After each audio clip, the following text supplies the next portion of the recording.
The Vikings fly out to Charlotte for a Sunday game versus the Panthers, the defending NFC champs. Let's get it started. And this is to watch Jado Z. So, as we know, the Panthers were very, very good last year. They're 1-1 right now. They lost to the Broncos in a really good start to the season. That was a good game. But the story, coming from a Vikings fan perspective, is the Vikings minus Adrian Peterson. As you guys all know, he went down during the Sunday last game against the Packers, that Sunday night game.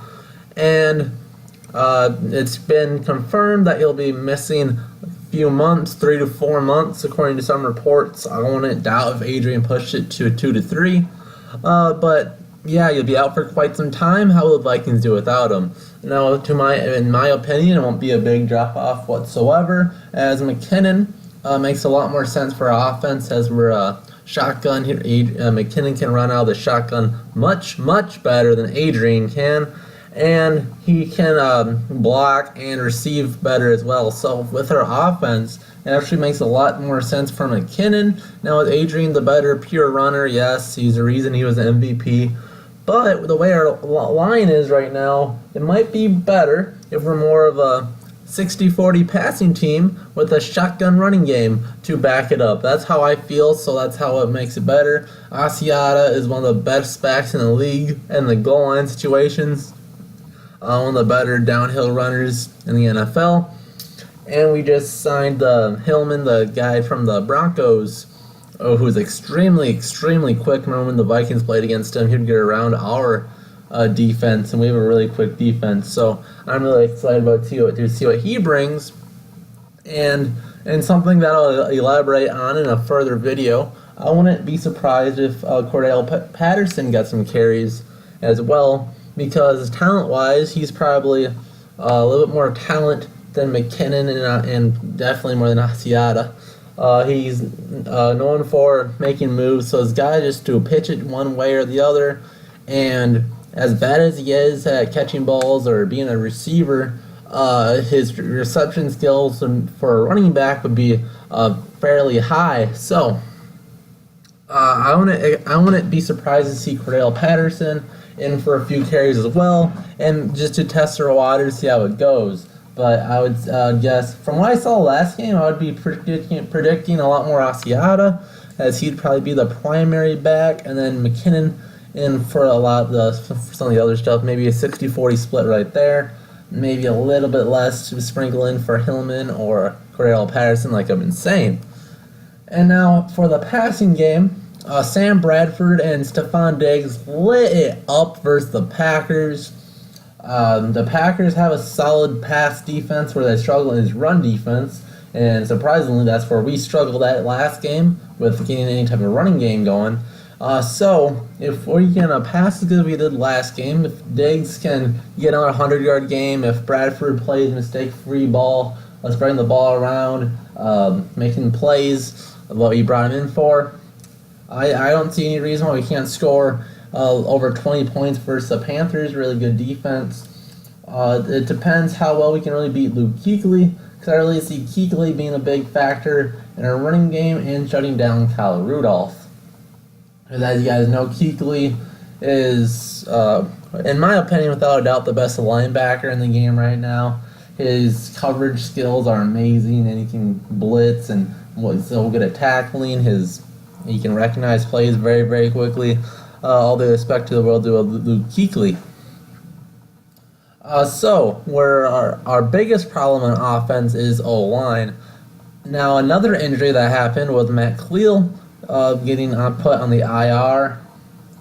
Now, some fans, including me, might say this is a blessing in disguise. This gives us a chance to put T.J. Clemmings in a left tackle and seeing how good he can do there. Now, as much as you guys hate Matt Cleel, I do think it's important to say that he was a Pro Bowler. He did get it done his rookie year. He got banged up some. He's on the IR now. So it's safe to say that he just wasn't healthy ever since his first season. And he just couldn't really get it done. Maybe if he could finally get healthy, he could deserve a chance. So one discussion is this is his last year of his contract. He's got a huge contract this year because it's his fifth-year option. Will we bring him back on a reduced role for a backup situation or just a really cheap starting player? I think it's very unlikely because I don't think he's had the best of time here. Of course, he was a big contributor in Adrian Peterson's 2012 performance, but that's here nor there. So defensively, I expect it to really be a defensive showdown. For the Vikings, it really just comes down to how well can you contain Cam Newton. I expect Newton to get over 200 yards passing and run for about 50 yards, come up with a couple touchdowns. And yeah, they'll run the ball good. As you've seen the little Madden game I played with it, they ran it extremely well against me. Mostly just a couple big plays. I really don't see that being the case. I see him nickel and diming and throwing a couple bombs to Ted Ginn and picking up first downs with Kelvin Benjamin. So that's how I see them going. Oh yeah, and of course Greg Olsen. Now how will our defense stack up that? If Rhodes is healthy, I think we have a really solid chance. Rhodes on Kelvin Benjamin. I really like that matchup. I don't know how rusty Xavier Rhodes would be. But that'd be a solid, that'd be a good position battle to see play out there. Kelvin Benjamin probably has the advantage because he also has Cam Newton throwing to him and the play action effect, and receivers just get a little more leeway when it comes to the rules of the NFL. But on the other side, Ted Ginn, of course, the deep threat. I would really like to see how well Trey Waynes plays on him because no matter how many penalties he gave up versus the Packers, he was always with this guy. I don't see him getting burned. Terrence Newman did get burned, I believe week 1. Or was it week 2? I don't know. It's when they got in the end zone. I think that was against the Packers, yeah. So Trey Waynes, I think, makes a lot more sense on the deep threat because that's all really Ginn is really known for.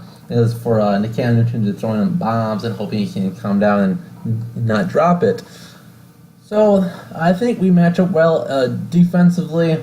Our linebackers, our D-line, we should do a good job against them. We'll probably do what we did against the Packers, have Eric Kendricks spy and Cam Newton. And of course, Newton is a much better runner than Aaron Rodgers. Even though Aaron Rodgers is a very underrated runner with the football, he's a top 10 runner in the NFL. I'd say he doesn't get as many stats because, of course, unlike a lot of the runners, he's a better thrower. But Eric Kendricks locking down Cam Newton, how will that do? It should be a pretty good little matchup to watch. Can they block Eric Kendricks? So that would free up a big plays for Cam Newton. Can Everson Griffin and company put pressure on him?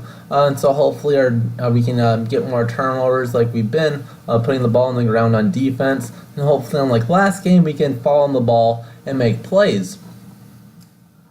Special teams, it comes down to how consistent Blair Walsh is going to be. He was very good last game. In the first game, not so much. So what Blair Walsh will we get? Maybe he got all the jitters out week 1. That has yet to be seen. As far as Cordell Patterson, how much will it kick to him? With our offense being short of Adrian Peterson, will it give our offense more of a chance and just kick it out of the end zone? And let's start on the 25 and see if our offense can beat them without Peterson. Like I said earlier, I think we won't have too much of a problem there. The Panthers, of course, really hard to beat. As far as final scores, I really don't see any problem with giving the Panthers a slight edge. Being a Vikings fan, of course, they won the NFC Championship game. They played well in the Super Bowl. Of course, they come up short, but second best team. It's gonna be hard to beat. Say that the Vikings are better than them right off the bat. But look for this to be a really close game. I'd say final score 24-21. I'll give the Panthers a slight edge there. But don't be surprised, the Vikings will fight to the very end, and it'll be a very, very fun game to watch. It'll be very close, two very similar teams going at it. And yeah, the Vikings trying to show that they can win without Adrian Peterson, and the Panthers trying to show that they're better than a 1-1 team. So Comment down below. Who do you think you're going to win the game? Do you think the Vikings have a chance? I definitely think they do. I give the Panthers a slight edge, but it's going to come down to the wire. So, yeah, comment down below, like this video if you want more videos just like this, and we'll see you guys next time.